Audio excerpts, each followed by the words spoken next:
ഉപദ്വീപീയ പീഠഭൂമിയിലെ കൃഷി. സമതല പ്രദേശങ്ങളെ അപേക്ഷിച്ച് പീഠഭൂമി പ്രദേശങ്ങൾ പൊതുവെ കൃഷിയോഗ്യമല്ല. എങ്കിലും നെല്ല്, ഗോതമ്പ്, പരുത്തി, കരിമ്പ്, പുകയില തുടങ്ങിയ വിളകളും തോട്ടവിളകളായ കാപ്പി, തേയില തുടങ്ങിയവയും ഉപദ്വീപീയ പീഠഭൂമിയുടെ വിവിധ ഭാഗങ്ങളിൽ കൃഷി ചെയ്തു വരുന്നു.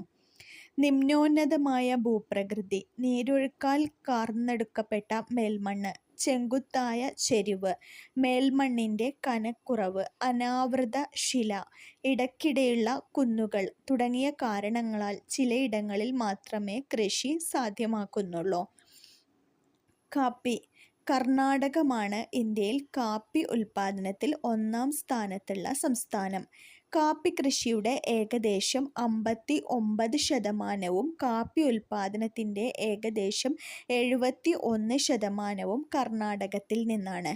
ഉൽപാദനത്തിൽ ഏകദേശം 22% കേരളമാണ് രണ്ടാം സ്ഥാനത്തുള്ളത്.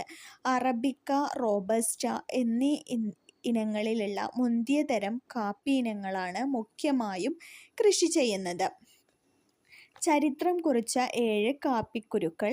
17-ാം നൂറ്റാണ്ടിൻ്റെ അവസാനത്തോടെ ഇന്ത്യയിൽ കാപ്പി കൃഷി ആരംഭിച്ചു.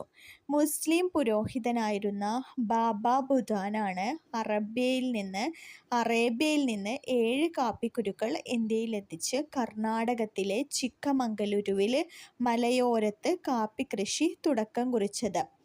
ഇന്ത്യൻ കാപ്പിയുടെ ജന്മദേശമായ ഈ പ്രദേശം ബാബാ ബുദാൻ കുന്നുകൾ എന്ന് അറിയപ്പെടുന്നു. ബ്രിട്ടീഷ് ഭരണകാലത്തും തുടർന്നും കാപ്പിത്തോട്ടങ്ങളും കാപ്പി വ്യവസായവും കൂടുതൽ വികസിച്ചു.